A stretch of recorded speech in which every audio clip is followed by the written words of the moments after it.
Okay, it's 1:05, so we have a lot to cover.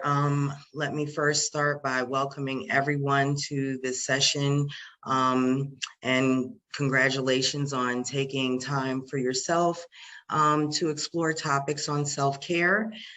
This session is surrounding boundaries, and that is the topic we'll tear into today, to give you an opportunity to be cognizant of what boundaries are, how they're important, and how you can develop and fine-tune your own boundaries.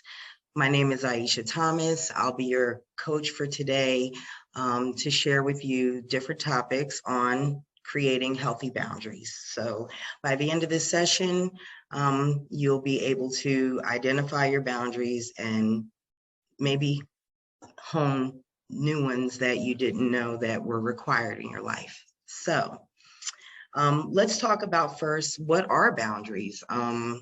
Because boundaries tend to be a subjective thing, kind of like along the lines of what respect means to different people. Essentially, boundaries are limitations that you set to ascertain in your life what is permissible and acceptable for you. And it can be based on your value systems or your experiences. And so a lot of different things can impact your ability to form healthy boundaries, and life impacts you in a certain way where they grow and develop. But essentially, our foundation of boundaries come from our value system. They're taught to us by our caregivers, society, and the environment surround us, our classmates, school, and those core initial experiences that we come through in life. And as we get older, like I said, they form in different ways to protect ourselves, essentially. The brain has quite a way of keeping us safe. And so typically your boundaries can be identified based on your guts or your instincts. But because you're here today, there's other methods that you can tap into and explore to take care of this very essential part of your life. So now that we've gone over what boundaries are, I can give an example. We've all seen no trespassing signs. These are our no trespassing signs that tell ourselves and others what we will accept and not. And we may not think that that's important, or we may identify that, oh, it's uncomfortable for us to set boundaries to certain people in certain ways. So I'd like to show you different methods that are polite yet assertive, and we will cover that later on in this session.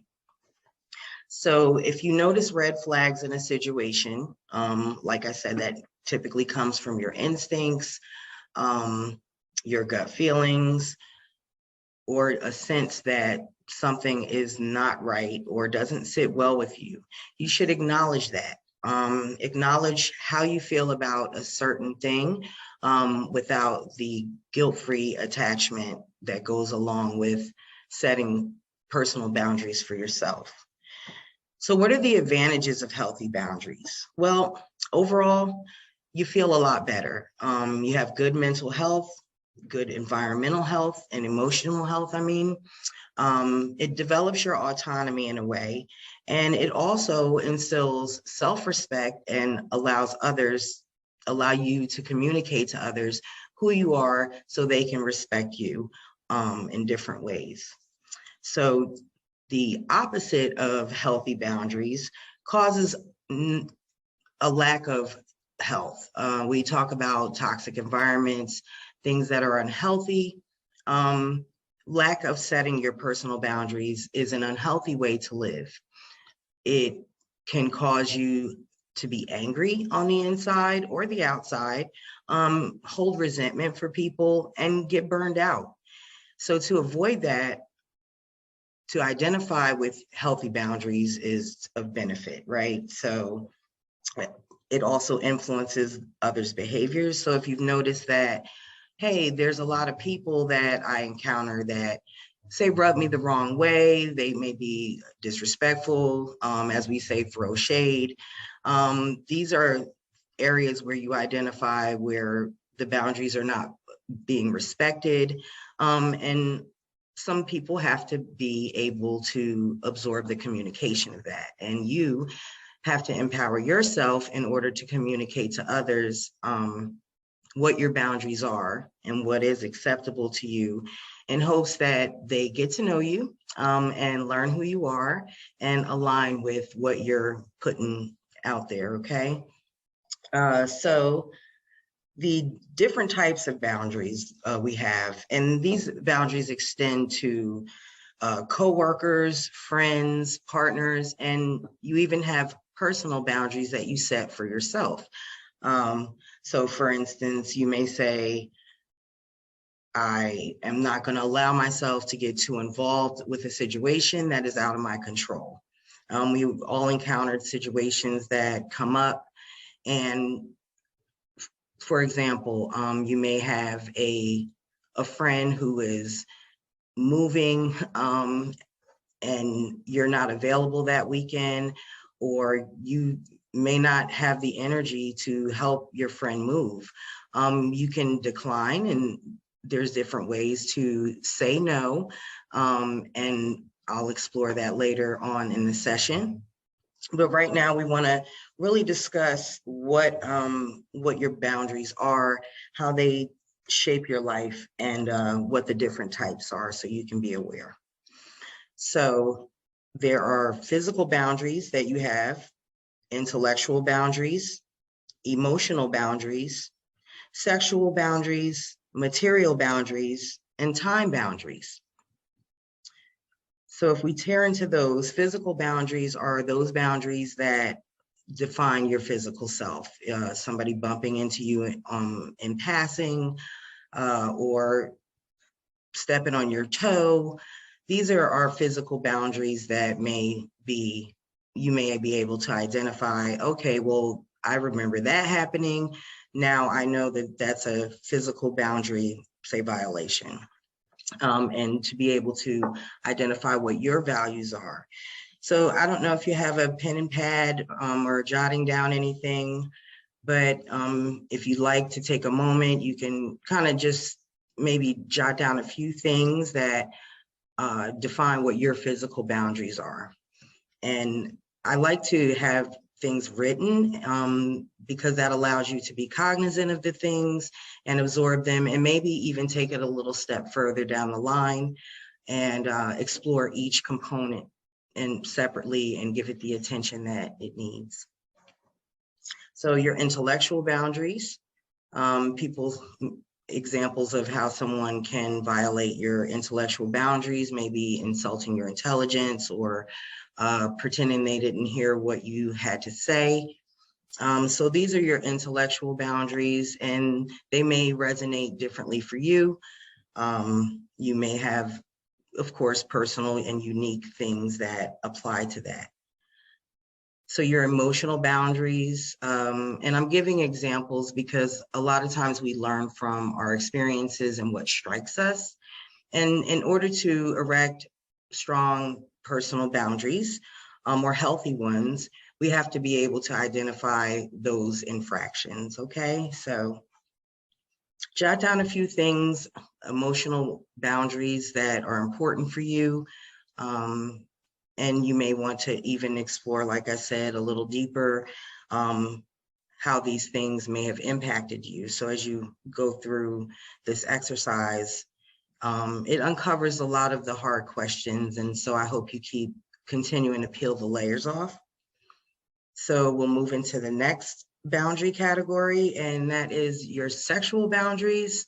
There's not much example that needs to be said here. You're fully aware of how important that is to your personal safety, and your sexual boundaries, how they can be violated as well. And to set healthy, and to be able to set healthy boundaries when it comes down to your sexuality. Material boundaries, that's like our stuff, right? So, you know, if you grew up in a household with siblings, you know, hey, don't touch my stuff. That's kind of setting a healthy boundary there. And your time boundaries. To be able to manage your time is a very important thing. And I think a lot of us, we forego that very important component. A lot of us may feel obligated. We would like to be in certain places at certain times. And if we're not managing our schedule, it may seem as though we're being giving and kind and wanting to support every situation that's going on. However, in order to create healthy boundaries for yourself, time management is extremely important to allow yourself travel time so that you're not stressed out. We all know the goal in life is in self-care is to reduce and eliminate your stress in your life. So I'm very big on time management and being able to weigh your energy against the time that you have, right? So I'm a little older now, my energy is different, therefore it may take me a little bit of more time in order to have a healthy day where I am giving the best of what I have. So we covered the boundary categories, and I hope that showed you how many different types of boundaries that there are in different folds. Boundaries are a spectrum. Like I said, they're subjective. So you have porous boundaries, rigid boundaries, and healthy boundaries. Now, every category, it's not all one answer. This could be a spectrum of things, and it can apply in different ways to the different people and situations in your life. So you may have a different set of boundaries, maybe healthy boundaries in your professional life, with your coworkers and your friends. However, you may have porous boundaries when it comes down to your partner, and rigid boundaries when it comes down to your children. So to be able to take a thermometer, assess any red flags or any ways that you are not contributing to not only yourself, but extending that to your circle around you, what boundaries need to be put in place and how to communicate them. So we talked about porous, rigid, and healthy boundaries. So let's talk a little bit about what those are. So rigid goes kind of without saying, right? These are your strict rules, things that you're not willing to compromise at all. Some people are very rigid in certain areas, and we'll have some examples of those. And clear boundaries, someone setting clear boundaries, you kind of know the rules, right? So they're not fuzzy. A fuzzy boundary kind of person is like, it's more anything goes kind of attitude. So you kind of can measure your thermometer as to where you stand in certain areas of your life as it pertains to the categories that we discussed. So your rigid boundary person is unlikely to ask for help, for example. They have very few close relationships. Maybe they're detached even though they're in a relationship. And they kind of keep their distance from others, and can be very communicative on what their boundaries are, if at all. So they typically would come out more of an angry thing. And like I said earlier, lack of healthy boundaries causes resentment, anger, and burnout. So likely if your boundaries are very rigid, you may have the tendency to let things build up. And when your boundaries do come out, they come out in an angry way. So that's an example of some rigid boundaries and common traits. Your porous boundaries, they kind of have a difficulty saying no. They're very nurturing and caring about the requests and needs of others. This person can kind of allow certain disrespect or abuse in their life, and they kind of fear rejection if they have to actually say no. And so you can identify where some of those things may be showing up in your life. Healthy boundaries, right? That's kind of life goal. We want to have healthy boundaries in kind of every situation in our life. That means we value our own opinion. We're not willing to compromise for others. Everything we do comes from a place of honoring oneself. Very pinnacle in self-care. If you know your personal wants and needs, then you can communicate them up front and in a kind way where essentially you're just sharing yourself and your energy with the receiving party, right? So, and you can also, in that space, you respect others' boundaries as well. So you respect other people's times, their physical boundaries, their intellectual boundaries, and anything they may communicate to you. So let's go into our next topic. We went over types of boundaries, categories, what the different types of boundaries are. And let's talk about the ways to say no, right? When you're able to communicate, everything no has become an uncomfortable thing. I know a lot of nurturing people are not likely to say no. It gives them an uncomfortable feeling. And I remember being there and being in that place. So ways to say no. The funny thing is, on Friends, Phoebe was asked to, as I stated earlier, help the guys move. And her response was, I could, but I don't want to.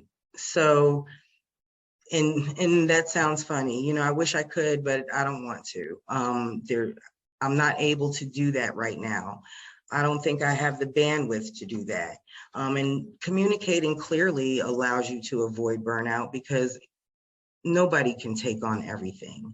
And so if you're the type of person to take on everything, I can only imagine how heavy that may feel.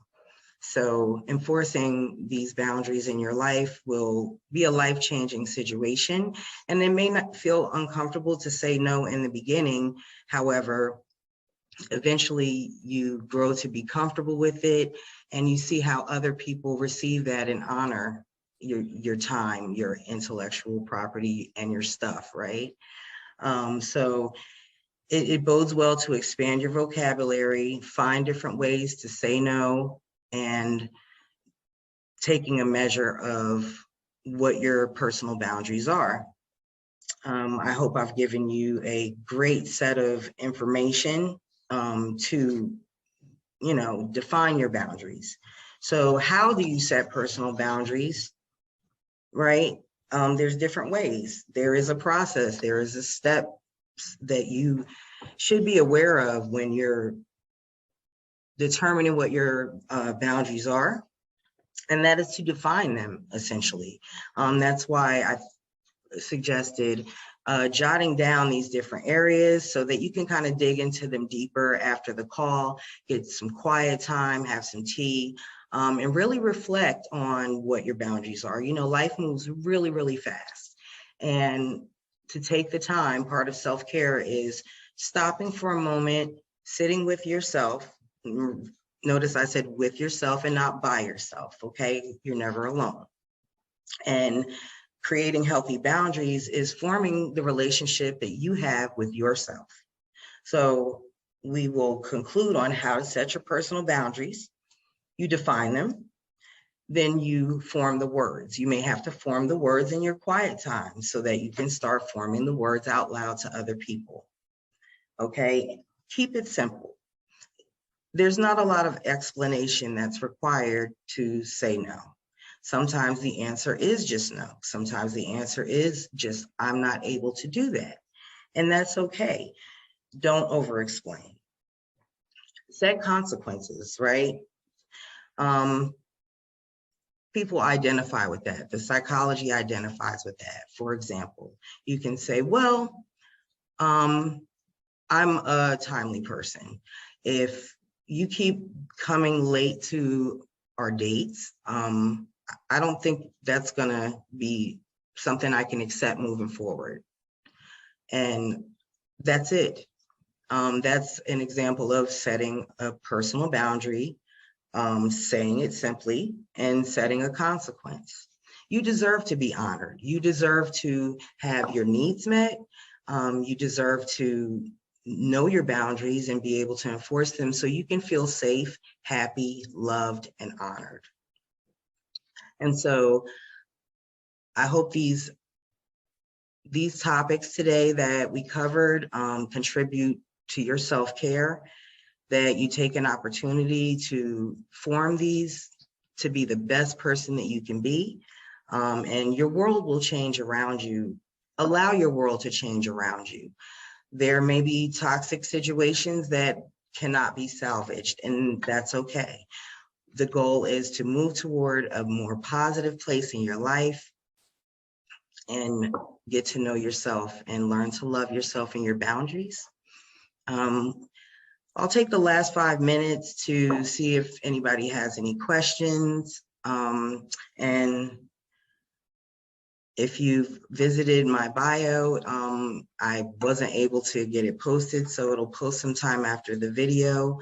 I appreciate everybody who joined today and took the opportunity to take a stand for themselves.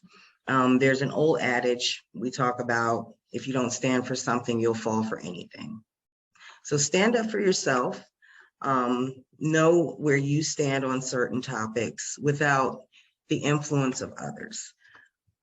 That's kind of a good tidbit and jewel to leave you with. Set your boundaries from a perspective of yourself. Tune the world out. Sit with yourself and don't be concerned with what others will think. Remember, that was part of having porous boundaries. Do it from a perspective of self-love, self-care, what's important to you, why these things are important to you. And the relationship with yourself will grow. You will exude love because you love yourself. So start with you. And I don't think I have any questions in the inbox, but it has been such a pleasure sharing these things with you. As I teach, I grow. And I am definitely honored to have this platform to be able to help others to form healthy boundaries, because it's changed my life and I know it will change yours. So again, my name is Aiesha Thomas, and I look forward to all the wonderful things that you have in store in your life. Peace, love, and light. Thank you. Blessings.